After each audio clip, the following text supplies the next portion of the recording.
Bienvenue. Le pourrissement et l'enlisement de la crise politique née des élections législatives du 28 avril dernier suscite encore des réflexions au sein de l'élite intellectuelle au Bénin. Dans un contexte où le dialogue annoncé par le gouvernement piétine, où la médiation initiée par le clergé catholique est hypothéquée par la rigidité des acteurs et où la flamme de l'espérance d'une paix est en extinction au sein des populations, Joël Aïvor, le professeur titulaire de droit et constitutionnel, pense que le pays n'a pas encore basculé dans le chaos. Selon lui, le pays dispose d'une chance extraordinaire. Dans une interview au journal La Croix du Bénin, le professeur titulaire de droit constitutionnel Joël Aïvor revient d'abord sur la crise politique, l'exclusion des partis politiques de l'opposition, l'atmosphère est tendue, la désagrégation des liens entre les filles et fils du pays, la situation des exilés également et les détenus politiques. L'homme de droit à la verve tranchée indique enfin au gouvernement avec insistance la voie du dialogue inclusif pour éviter que le Bénin ne prenne le chemin d'une porte de non-retour. Saturnin Djassou, le professeur peint un tableau. Est-ce qu'il sera entendu? C'est pas pour la première fois qu'il propose des pistes de solutions, pas qu'il joue, comme on le dirait, sapeur-pompier, et qu'il voudrait faire un médecin après la mort, encore qu'il y croit, il pense qu'il n'y a pas encore mort, qu'on n'a pas encore basculé dans le chaos. Joël Aïvor fait partie de ceux-là qui sont les sachants, ayant animé la période préélectorale d'abord. Dès qu'on voyait des indicateurs présagés d'une issue pas heureuse aux législatives, le processus qui a été enclenché, il était là, il a toujours mis sa science comme une lumière qui n'était pas mise sous le boisseau mais sur un support, pour éclairer ceux-là qui sont en position de décision, ceux-là qui sont des politiques, dont les actes étaient les actes qu'ils poseraient, de ces actes dépendrait la suite de notre vivre ensemble. Il a toujours fait des propositions quand il a été consulté par exemple par Adrien Ngouedi, au temps fort de cette médiation que le président de la République lui a confiée. Et je crois que c'est de la rencontre entre Adrien Ngouedi et lui et d'autres personnes que la proposition du président de l'Assemblée nationale qui n'a pas reçu, le président de l'Assemblée nationale d'alors, qui n'a pas reçu l'accord des députés soutenant le gouvernement a été sortie et combattue par la suite. C'est heureux de savoir qu'il y croit encore, comme je le disais, qu'il croit qu'on n'a pas encore touché le fond. Et c'est un espoir, s'il faut dire du patriote. Si on cesse d'y croire nous tous, on ira où? On fera quoi de ce Bénin? Il faut toujours croire qu'au fin fond du désespoir, on trouvera, comme on le dirait, un fil d'Ariane pour nous en sortir. Une situation, en parlant de fil d'Ariane, pouvant nous permettre de transcender les difficultés que nous avons et parvenir à un accord qui sauverait la nation, puisque Moïse Soulé disait tout à l'heure que la nation était en danger, qui sauverait notre vivre ensemble et qui nous garantirait un avenir plus apaisé. Alphonse Moïse Soudé, le professeur Joël Aïvor, qui estime que nous nous trouvons aujourd'hui au bord d'une situation insurrectionnelle, pratiquement une situation désastreuse, au bord donc du précipice, et qu'il faut absolument retrouver le génie béninois pour nous aider à transcender encore une fois cette épreuve. Oui, qu'il vous souvienne que déjà je disais que le pays était trop calme et que ce calme-là était inquiétant. Et le professeur, il sait que au temps fort d'un certain nombre de crises, le génie béninois a pu puiser dans son tréfonds les moyens qu'il faut pour juguler la crise. Et le professeur a si bien fait de porter la voix, comme je le dis, de porter la voix des sans-voix. Il a quand même flairé la situation, il a deviné ce que les Béninois endurent. Et il demande à chacun de nous de faire l'essentiel pour éviter l'inévitable. Et je crois qu'il n'a pas tort. C'est le rôle de l'intellectuel dans la société. L'intellectuel apporte la lumière. L'intellectuel avertit. L'intellectuel, il voit plus loin que le bout de son nez. Et il appelle les uns les autres. Vous savez, il a dit, il a évoqué un certain nombre de choses. C'est bizarre. Ce matin, je suivais une radio-concert où on faisait une émission en langue adja, où pratiquement la plupart des auditeurs sont allés dans ce sens. Qu'on permette aux exilés de rentrer chez eux. Pour construire le Bénin, on a besoin de toutes les forces. Et j'ai toujours dit que ce Bénin est un pays de foi. Et pour régler la situation, pour régler toute crise, il y a des personnalités incontournables. Parce que derrière chaque homme politique, derrière chaque personnalité, il y a quand même du monde. Et je prends, pour régler cette crise, il faut l'implication directe du président Patrice Talon, qui est actuellement au pouvoir, qui a derrière lui un monde fou. Il faut associer le président Boni Yayi, qu'on l'aime ou qu'on ne l'aime pas. Il faut reconnaître que derrière lui, il y a un monde fou. Le président Sébastien Germain Adjavon, qu'on l'aime ou qu'on ne l'aime pas, il faut reconnaître que derrière lui, il y a un monde fou. Le président Soglo, qu'on trouve qu'il est suffisamment vieux pour aller se reposer, il y a derrière lui un monde fou. Donc, on ne peut pas vouloir réconcilier les Béninois avec eux-mêmes sans pouvoir faire appel à ceux-là. Parce que j'ai toujours dit, voilà les 4 hommes aujourd'hui qui se partagent entre Griffes le Bénin, qui ont quand même encore une certaine notoriété. Quand ils descendent dans des milieux donnés, si aujourd'hui le président Sébastien Adjavon rentre, vous allez voir tout le monde qui sera derrière lui. Si Boni Yayi, on nous dit demain Boni Yayi va rentrer des soins, allez à l'aéroport. Si on nous dit le président Soglo va faire un tour en ville, si on nous dit que le président Talon va rentrer, il y a du monde. Donc, il faudrait que ces personnalités-là se retrouvent pour régler l'irréparable. Parce que quelqu'un l'a dit, il a parlé des prisonniers politiques. Certains sont un peu gênés que l'on puisse... Mais justement, sur la construction même de ces concepts-là, est-ce que le professeur Joël Aïvoy se retrouve dans le champ sémantique avec le pouvoir? Parce qu'on se rappelle encore, le pouvoir n'admet pas qu'il y a des détenus politiques au Bénin. Vous savez, je vais vous donner l'exemple simple. On a accordé la grâce présidentielle à Modesto Boula. On a accordé la grâce présidentielle à Antoine Dayori. Pourquoi n'a-t-on pas accordé la grâce présidentielle à Laurent Métagnon? Si le cas Toboula fait objet de polémique... Faisons comparaison. Le pouvoir estime que ce n'est pas encore... Faisons comparaison. On a reproché à l'autre d'avoir touché au domaine public. Nous sommes d'accord. On reproche à Métagnon d'avoir pris en gros 2,5 millions fait de corruption. Si on ne veut pas qu'on dise que Laurent Métagnon est un détenu politique, théoriquement, il devait faire partie de ceux qui ont bénéficié de la grâce présidentielle. C'est encore ça. C'est encore ça.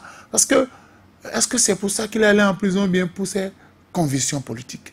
Donc, il faut déjà aplanir ces difficultés-là. Vous ne pouvez pas réconcilier des Béninois avec eux-mêmes et laisser des gens en prison. Des gens qui ne se reprochent rien. Des gens pour lesquels on n'a pas de preuves probantes qu'ils ont vraiment fait ce qu'on leur reproche. C'est ça aussi la réconciliation. Ce n'est pas de dire, c'est de permettre à tous ceux qui sont à l'extérieur, Léon Zouroumbadji, Djenotin, Liadi Sokou, tous ceux-là qu'on les appelle. S'il a fait allusion à la conférence nationale, c'était cela même. On a demandé, à tous ceux qui sont... Albert Evoyer n'était pas au Bénin, Nicéphore Soglo n'était pas au Bénin, Adrien Hungweji n'était pas au Bénin. Mais tous ceux-là sont venus animer la conférence nationale. Donc il faut, à un moment donné, taire son orgueil pour dire, au-delà de nos intérêts personnels, égoïstes, inavoués, inavouables, il y a le Bénin. Nous devons tous construire le Bénin. Chaque Béninois, fût-il riche ou pauvre, a sa part à apporter dans l'édification d'une nation prospère. Donc, le professeur n'a pas eu tort. et le chef de l'État même avait déjà lancé le processus de dialogue. Et qu'il vous souvienne que le clergé avait déjà lancé cet appel-là, a dit il faut que les exilés retournent au pays. On est mieux que chez soi. Il faut permettre aux gens de revenir. Et le professeur Aïvo a embouché la même trompette que le clergé. Donc, il y a déjà plusieurs voix. Il y a déjà plusieurs voix qui répètent la même chose. Donc, il faudrait que le pouvoir joue sa partition. Pour qu'on ne dise pas que demain, on a parlé, le pouvoir n'a pas agi. Plusieurs personnes. Et je crois qu'autour du pouvoir, il y a des gens que nous avons vus au temps fort de la crise au Bénin. Je veux faire appel au sens de responsabilité de l'honorable Oden Aladati. Je vais faire appel à Hubin Amegbedi. Je vais faire appel au professeur Djogbenou. Je vais faire appel à d'autres personnes qui, à un moment donné, quand ils ont senti que la nation était en danger, ont pris leur baptême de pèlerin, ont sillonné le Bénin et ont fait des mouvements pour permettre au pouvoir d'alors de courber les chines. Ce n'est pas encore tard de faire la même chose parce que le pouvoir, ça passe. Ça passe. Donc, il faudrait que chacun ne laisse pas son nom être associé à tout mauvais acte qui sera posé dans ce pays. Donc, je crois qu'on a intérêt qu'on aime le professeur, qu'on ne l'aime pas parce que certains lui reprocheraient beaucoup de choses, mais ce n'est pas les arrière-pensées qui vont nous sauver. Que dit-il? Ce que le professeur dit, est-il vrai ou pas? Et si c'est vrai, alors mettons-nous ensemble pour l'aider à atteindre cet objectif. Est-ce que vous n'avez pas l'impression que le professeur Joël Aïvo, du haut donc de son titre de professeur titulaire, fut-il sachant ou pas, qu'il prêche dans un désert quand il demande avec insistance que le gouvernement doit pouvoir initier un dialogue franc, inclusif, et qu'on doit pouvoir permettre aux exilés de rentrer et de libérer les détenus politiques? Quand vous faites allusion à son titre de professeur titulaire, je ne trouve pas que ce soit forcément sa science qui parle là, en premier, d'office. Je trouve que ce qui parle en lui, c'est la fibre patriotique. C'est le Béninois qui parle. Le Béninois qui sent que dans la cité, des actes qui sont posés sont préjudiciables de ce qui est notre ciment, de ce qui nous unit, de ce qui nous permet de vivre l'aujourd'hui en espérant un demain meilleur, de vivre l'aujourd'hui en nous mettant à la tâche, en construisant un avenir meilleur. Quand on sent que ce ciment, que cette base est ébranlée, on tire la sonnette d'alarme. Qu'on soit constitutionnaliste, qu'on soit privatiste, qu'on soit étudiant, qu'on soit enseignant, qu'on soit docteur de je ne sais quoi, on parle. Donc ce n'est pas pour moi le constitutionnaliste qui parle déjà. Le constitutionnaliste avait eu le temps de parler, avait eu le temps de tirer la sonnette d'alarme. On ne l'a pas écouté parce qu'il n'était pas la seule voix. Il y a d'autres voix qui pensaient que ce qui se faisait était faisable. Il y a des propositions qui ont été faites, qui ont été combattues. Et celui qui est le chef de file des Béninois, qu'on appellera numéro 1 des Béninois, que d'aucuns diront chef de file des institutions, même si on parle de séparation des pouvoirs, chef de file des institutions, l'exécutif incarné par le président de la République, savait où il allait et engageait résolument sa marche. Quoi qu'il advienne, dirais-je, n'a pas voulu écouter ces autres sirènes qui lui demandent de faire attention à la direction qu'il emprunte. Parce qu'aujourd'hui, ça a l'air de lui réussir, mais il ne peut jurer de demain. Le mal de quelqu'un qui estime qu'il est le plus fort, c'est de croire qu'il est éternellement fort, que sa force durera toujours, jusqu'au jour où il se rend compte, comme l'éléphant, qu'une fourmi arrive à avoir raison de lui. Quand on est dans la jungle, pour parler du pays, quand on est dans un pays démocratique, et qu'on pose des actes qui frustrent des animaux dans la savane, pour ne pas appeler des animaux certaines personnes, qui ne sont quand même pas des moindres dans le pays, qui frustrent au-delà de ces personnes, le Béninois lambda, qui le touchent dans son vécu quotidien, qui le rendent davantage, des actes qui rendent le Béninois lambda davantage pauvre, alors qu'au sommet, le train de vie reste insolent. On ne supporte pas ça tout le temps. il peut arriver un moment où la grogne qui a commencé par une personne rencontre une autre grogne d'une seconde personne qui va dans le même sens, une grogne qui aille dans le même sens que la première. Et quand ça murmure comme ça, on n'est jamais trop en sécurité. On a beau s'enfermer dans une bulle avec des courtisans qui, chaque fois qu'on se lève dans sa cour, disent Oura, oura, oura, vive César. Il arrive un moment donné où on ne voit peut-être pas ça venir et on se surprend devant les conséquences des actes qu'on a posés par le passé. Et il est bien que des personnes qui continuent de crier attention, continuent de le faire. Parce que devant l'histoire, on citera des responsabilités. On dira, vous avez fait ci, vous avez fait ça. Alphonse Moussoulé parlait tout à l'heure. Moi, je ne jette pas forcément tout le tort à Patrice Talon. Parce que nous avons conçu un système depuis 90 qui permet à ce que, quand un pouvoir est en perdition, qu'il ait un autre pouvoir qui attire, en tout cas, qui le redresse, qui ne laisse pas aller totalement dans le décor.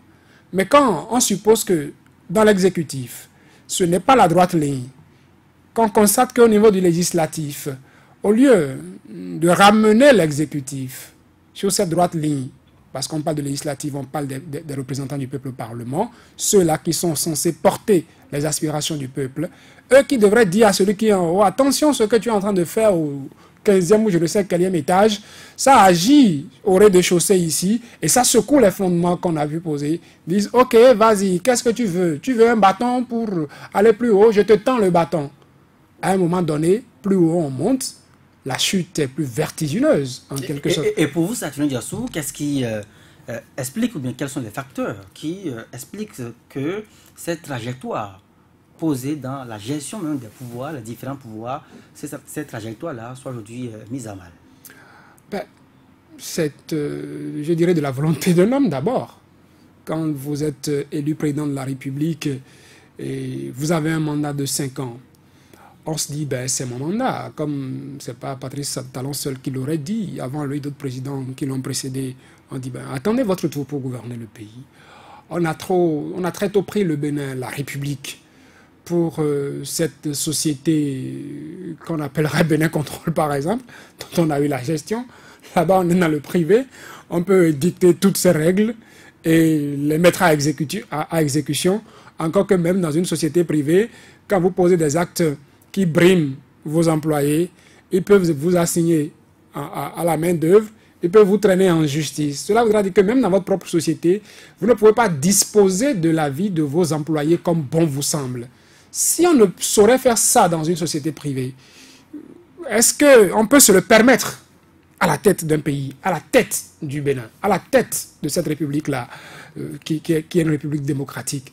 Ça va faire des frustrations. Parce qu'on va même jusqu'à... On prend des décisions qui disposent de la vie d'individus. On en a parlé récemment, on continue d'en parler quand on vous dit Joël Tchoubé, parce que oui ou non, vous êtes recherché par la justice. Oui, vous êtes recherché par la justice. On vous dit, vous ne pouvez pas vous marier. Vous ne pouvez pas renouveler votre acte de naissance. Personne ne doit vous délivrer un acte d'état civil. On vous dénie votre sens d'humanité, pour ainsi dire. On vous dénie votre existence. De quel droit peut-on le permettre? Vous ne pouvez pas faire ça à votre enfant. Vous ne pouvez pas faire ça dans votre société. Mais vous faites ça à la tête d'un pays. Ceux-là, même si on est de bonne foi, on peut dire, ils ne vont pas avoir le souffle de vie et accepter mourir comme ça.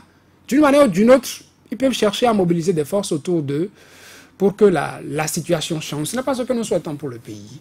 Mais ailleurs où ça se passe, est-ce qu'on ne fait plus que ça? Je me demande. Donc je pense que pendant qu'il est encore temps, il faudrait qu'on écoute ces voix qui n'ont rien à tirer, je dirais, comme prébande de marché qu'on gagne, quelle que soit sa position aujourd'hui, et qu'on essaie de ramener la balle à terre et de discuter, de proposer des pistes de solutions qui amènent tout le monde à s'en sortir, que de penser qu'on est plus intelligent que tout le monde, qu'on peut disposer de tout le monde comme on veut. Si ça marche tout le temps, c'est tant mieux. Mais si ça capote, ça peut avoir des conséquences. Et moi, je l'ai toujours dit, quoi qu'il advienne, aucun Béninois n'a intérêt à ce que Patrice Talon échoue à la tête de notre pays, dans sa gouvernance du pays. Parce que s'il gouverne mal le pays, ben, lui, il a sa position sociale qui n'a rien à envier à celle du Béninois au bas de l'échelle. Mais le Béninois au bas de l'échelle, lui, il gagne quoi?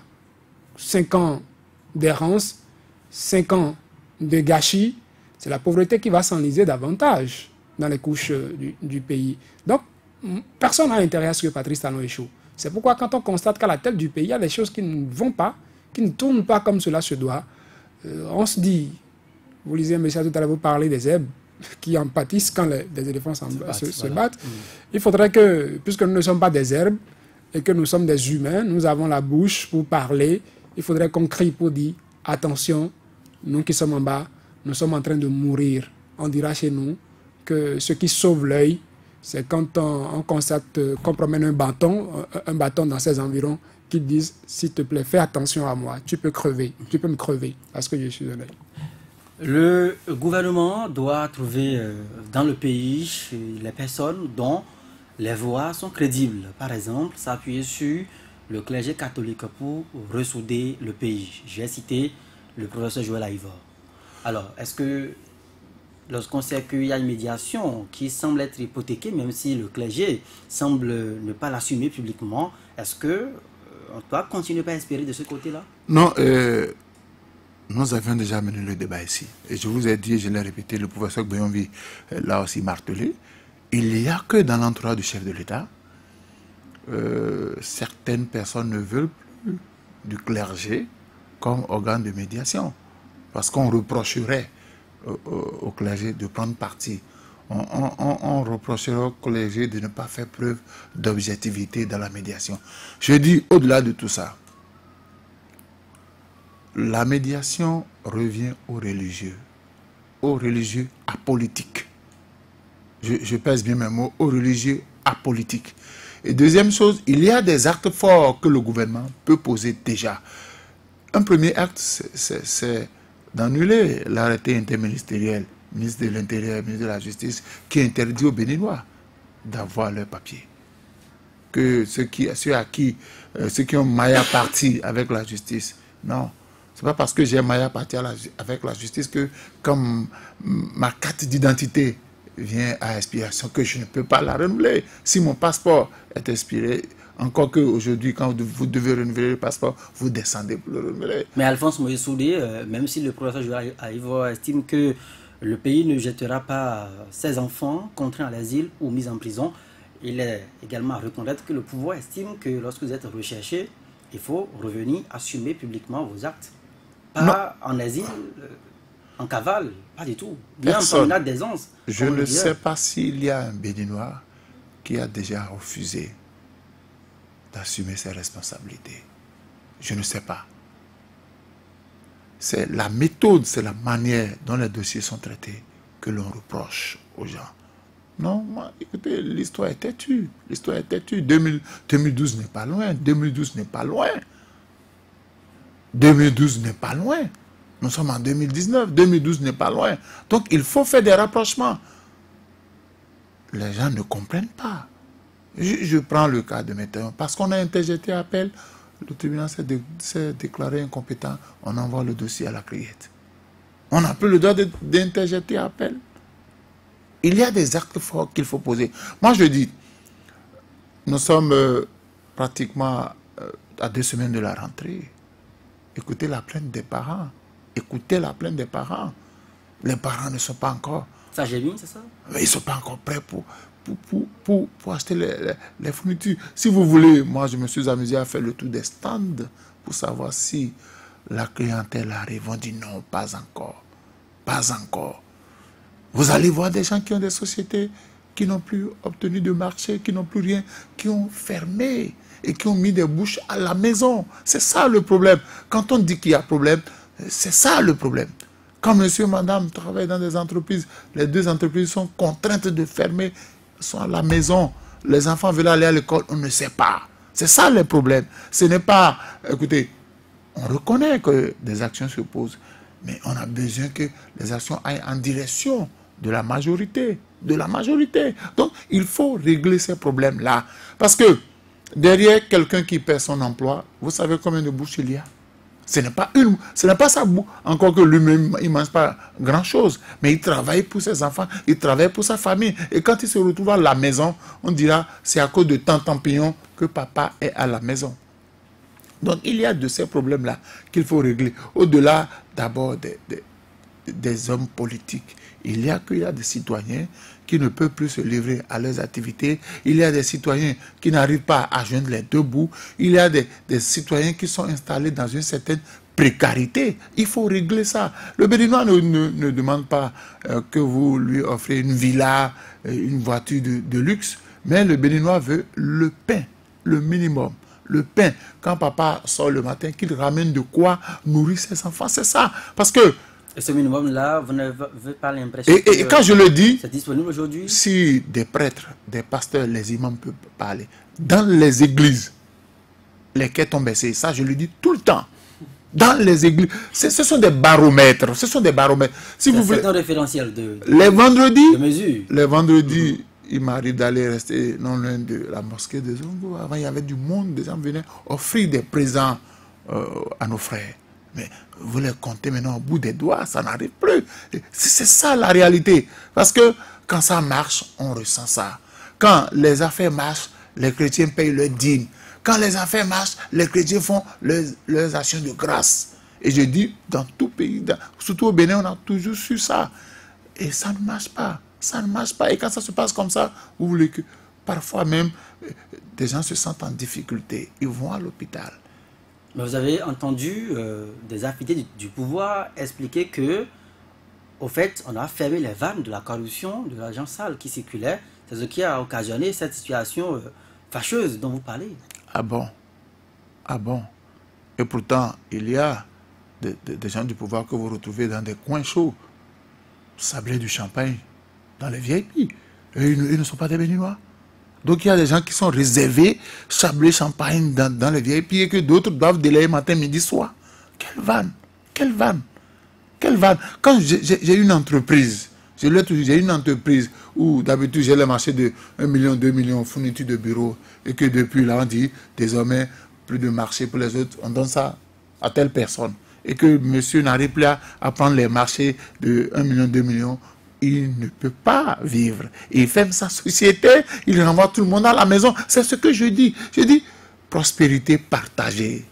Permettons à tout le monde de prendre un peu. Le Béninois, si vous observez bien le Béninois, il ne fait pas grand-chose. Hein. Dès qu'il a sa petite part qui lui permet de nourrir sa famille, il vous colle la paix. Et vous faites votre travail. Mais quand ce peu-là, vous le lui arrachez, il n'est pas content. Il n'est pas content. Au-delà de... On fait asphaltage, on fait beaucoup de choses. On veut moderniser le pays. Mais je dis une chose. Si on a les routes et que je n'ai pas la force pour marcher, je vais passer sur quelle route? Il faut que je mange pour passer sur quelle route? Sur les routes. Si je suis malade et que je ne peux pas... je ne peux pas me soigner, il y a problème. Moi, je dis à ceux qui parlent, personne n'est contre le pouvoir. Mais je leur demande de sortir de leur véhicule le soir, en bon béninois, de faire le tour. La vie ne s'arrête pas à Cotonou, à Porto Novo. Le Bénin, c'est loin. Ils n'ont qu'à passer dans le Bénin. Ils verront ce que... Il y a des zones où des gens ne sont pas capables de prendre de l'eau potable. Ils ne sont pas capables de prendre de l'eau potable. On a dit qu'il y a comment on appelle, une barque qui a chaviré à Bopa, où les gens se sont noyés. Moi, je suis allé là où les gens ont embarqué. Je suis allé là.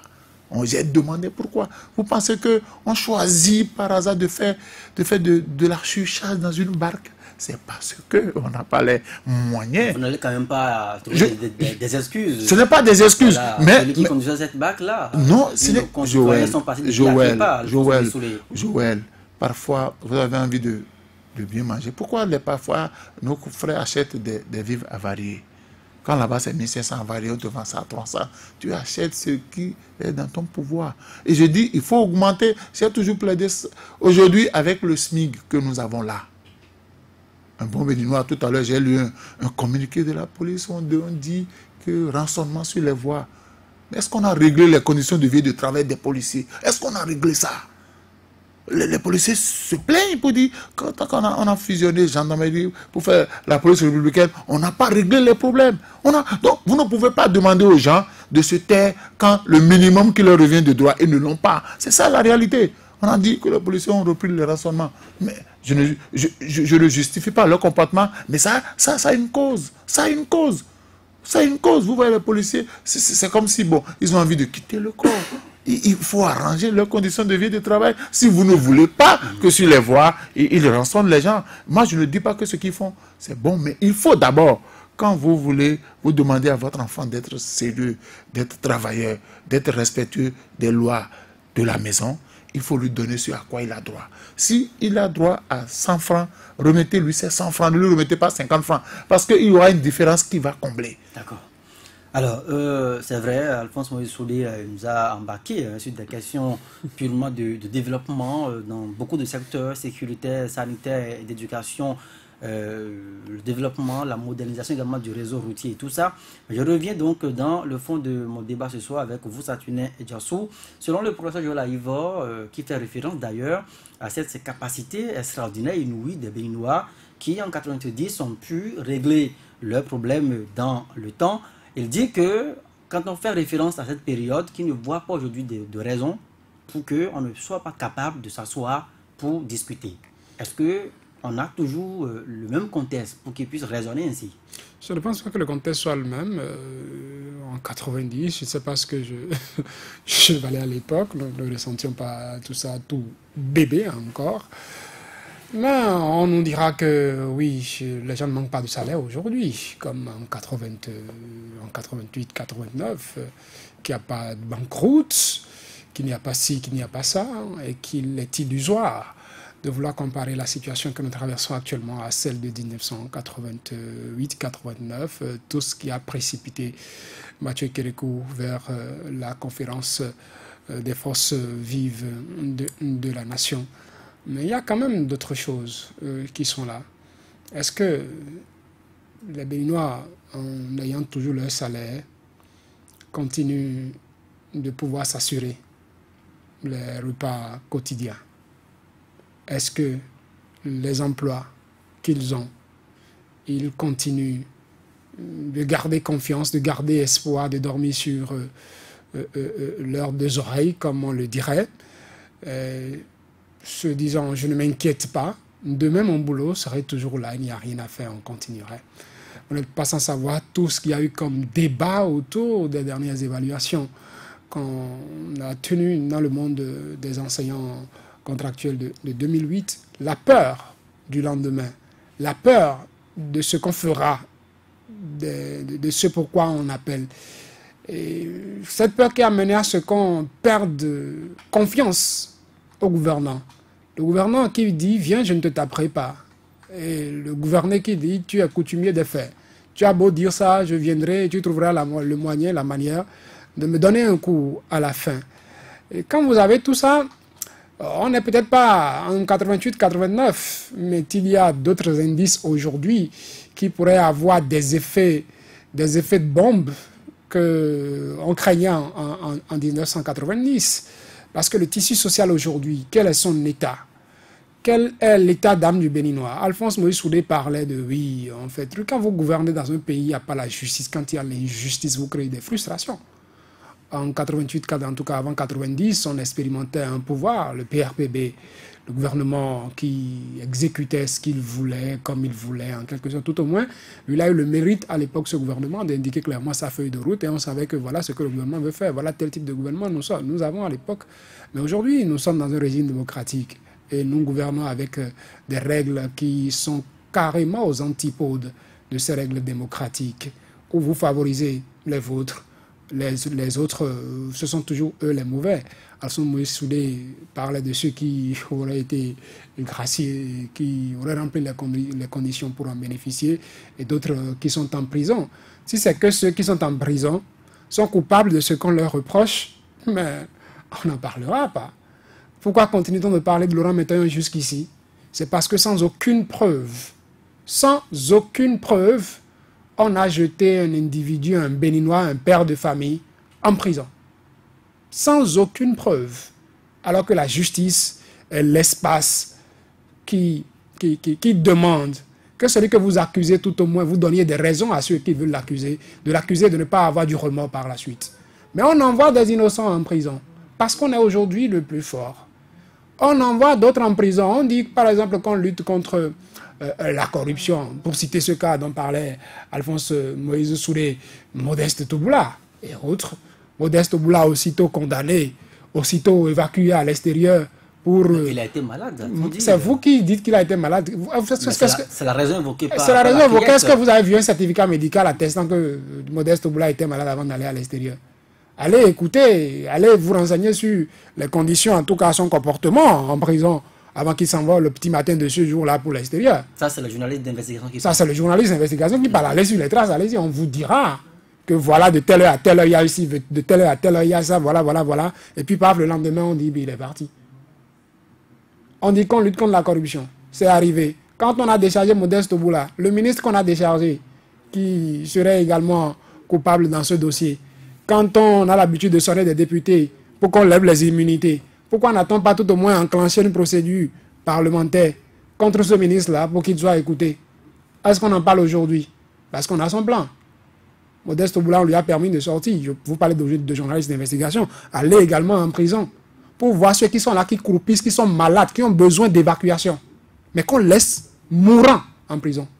Je le dis un peu désespéré pour ceux-là, parce qu'on y a quand même fait un tour récemment. Il y a certains dont on a parlé récemment. Je cite par exemple le KKGB. Le KKGB qu'on n'a jamais, en tout cas sauf erreur de ma part, devant la justice jusqu'ici. Je ne pense pas qu'il y ait une ouverture de dossier pour qu'on connaisse de ce dossier. On parlait quelque part, la dernière fois on a dû fouiller quelque part. La justice a son calendrier. Quelqu'un nous disait que le dossier est un dossier vide. Et attends qu'on vienne le confronter là-dessus. Moi, je ne le dis pas encore, j'ai rapporté les propos de quelqu'un. Mais quelqu'un comme ça, qui se retrouve malade à l'article de la mort en prison, demandant peut-être évacuation, mais qu'on n'évacue pas. Mais d'autres qui n'ont l'air de... qui ont l'air bien portants, je préfère dire la chose, selon certaines choses, selon certaines sources, on peut leur permettre de partir et au lieu de rester en prison. Est-ce que vous voulez dire, Saturnin Diassou, qu'aujourd'hui, les évacuations sanitaires des prisonniers, en tout cas des prisonniers de type particulier, c'est un prétexte? C'est un alibi pour échapper à la prison? Ceux qui ont besoin d'être évacués sont en prison. Ceux qui sont réellement malades et qui ont besoin d'être évacués sont en prison et sont à l'article de la mort. Et si on ne sait pas faire d'ici quelques jours, vous allez apprendre qu'il y en a parmi eux qui sont décédés. Eux, ils sont là. Leur cas ne préoccupe pas. Mais des personnes qui sont restées dans des bureaux climatisés tout le temps, qui avaient les moyens d'aller se soigner, du jour au lendemain, parce qu'on les a condamnés, paf, ils sont tombés malades. Et puis, paf, avec diligence, évacuation sanitaire, on leur permet d'aller à l'extérieur. Ils restent à l'extérieur, ils ne sont même pas, je ne sais pas de quoi ils souffrent, ils ne sont pas guéris depuis. Et avant leur guérison, on parle de grâce présidentielle, je ne sais quoi. J'évoque cette injustice, comme pour dire que... Mais ça, ce sont la coalition en charge des droits de l'homme au Bénin qui doit être interpellée. Vous savez tout ce que fait cette coalition? Est-ce qu'elle a gain de cause aujourd'hui? Quand des dossiers sont politiques, mettez-vous en coalition Ligue des droits de l'homme, dites tout ce que vous voulez. Vous allez rester là à crier. Les autres continuent de faire ce qu'ils veulent faire. Ils ont leur objectif en posant ces actes. Ces Béninois qui ont été ramassés, qui ont été déposés en prison, les jeunes activistes. Les 64 jeunes arrêtés, ça? Dans le cadre des événements au-delà des événements des 1er et 2 mai, ces jeunes activistes sur les réseaux sociaux, sur Facebook et autres, Abiba Handessi, je ne sais quel autre nom cité, des personnes qu'on est allé déposer en prison, à qui on reproche au nom des choses, au nom d'une loi votée dans des conditions que nous connaissons, parce qu'on veut avoir la paix, on va les ramasser, on les dépose en prison. Et vous voulez que ceux-là, ils soient contents de ce qui se fait dans le pays? On ne peut jamais gouverner dans ces conditions-là et être sûr qu'on est en train de présager ou de préparer un lendemain meilleur pour les Béninois. Il faut écouter ce qu'on est en train de dire. Ramener la balle à terre, pas pour le bien de quelqu'un pas en particulier, mais pour le bien. On ne demande pas au gouvernement d'abandonner la lutte contre la corruption. Mais il faut que celui qu'on dit coupable soit réellement coupable. Qu'on ne dise pas aux gens, regardez le droit dans les yeux, dites-lui que vous lui avez remis ça. Et quand on va dire je lui ai remis ça, on dit il ne peut pas mentir. Et on est en fait devant la criette, on dit fais ça, fais ça, fais ça. On va déposer quelqu'un en prison, on dit 5 ans d'une vie et tout ça. Pourquoi? Alors, nous allons finir cette émission, Alphonse Moïse Soudé. Le professeur Joël Aïvo, il a responsabilisé le gouvernement. Parlant donc du dialogue, il estime que si le dialogue doit avoir lieu, même demain, c'est possible, sauf si le gouvernement ne veut pas. Mais oui, mais je vous l'ai dit, j'ai dit qu'il y a des actes forts posés. Joël Toubé, l'arrêté interministériel. Vous savez combien de Béninois sont impliqués dedans? Vous savez combien de Béninois sont impliqués dans cette affaire où tu ne dois plus avoir, on ne doit plus te délivrer un acte administratif? Ça, c'est commun à tous les Béninois. C'est commun à tous les... Donc, il faut d'abord annuler l'arrêté là. Deuxième chose, il faut régler les injustices que tout le monde voit. Et comme on dit chez nous, Ghana, Ghana, comme ça. Il faut régler ces cas-là. Il faut régler ces cas-là.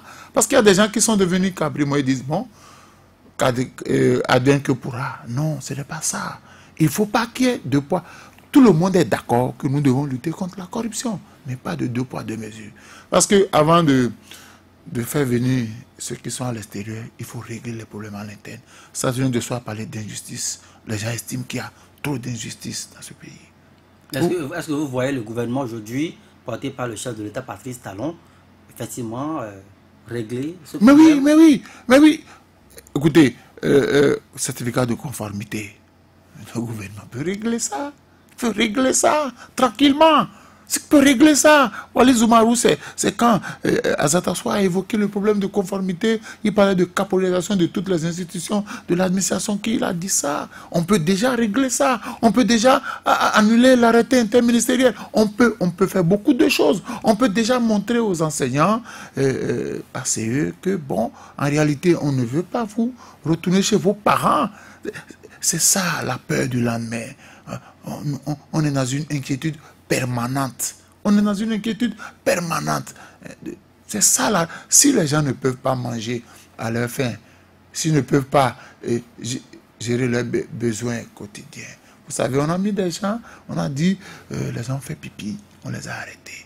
Écoutez, pourquoi vous n'installez pas des toilettes publiques? Vous savez, je vais vous raconter une anecdote. Très rapidement. À cause de cette affaire de pipi là, j'ai dû rouler pendant 15 minutes parce que quand j'ai quitté, il n'y avait aucun endroit où il fallait faire pipi. Mettez un pot dans votre véhicule. Et je suis allé, malheureusement, devant ma maison, j'ai garé, je n'ai même pas éteint le moteur, j'ai couru parce que je ne veux pas de problème. Donc, on est d'accord qu'on applique la loi, mais mettez... C'est le commencement de la santé. Les médecins vous diront que si ça vous prend, vous gardez ça longtemps. Mon frère, il y a problème de santé que ça crée. Il n'y a pas, je dis, il n'y a pas de toilette. Donc, je voudrais qu'on mette les Béninois à l'aise.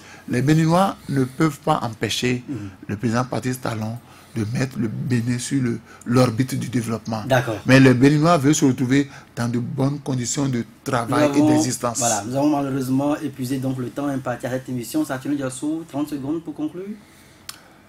Que le Bénin que nous voulons pour les Béninois, d'une manière ou d'une autre, parce que le président de la République pense que c'est comme ça qu'il doit gouverner pour offrir un avenir radieux aux Béninois.